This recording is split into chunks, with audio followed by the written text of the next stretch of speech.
Hi, I'm Sumit Sinha. I'm the co-founder of Fable Care. Hi, I'm Mukesh Bansal, co-founder at Fable.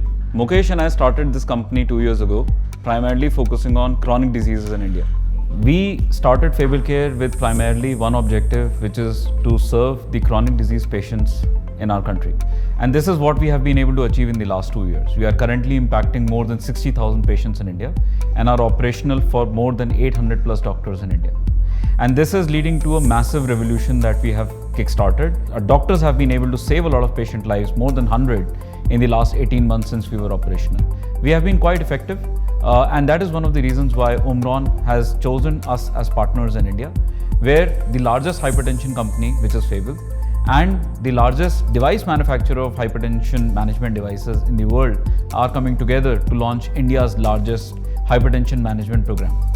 From this particular program, basically users will be able to connect their devices with the Fable app.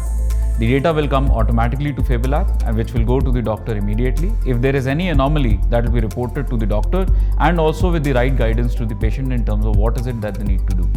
And this will definitely save more human lives and will give faster actionable insights to doctors for them to work upon. We are really excited to partner with Omron, the world leader in hypertension management, to bring an innovative solution to manage this disease. Through this partnership, we intend to provide end-to-end solution to manage hypertension onto the Fable platform. This kind of intervention is revolutionary in India because this has never been done, and this is going to bring about a huge change in outcomes of patients and their health in India.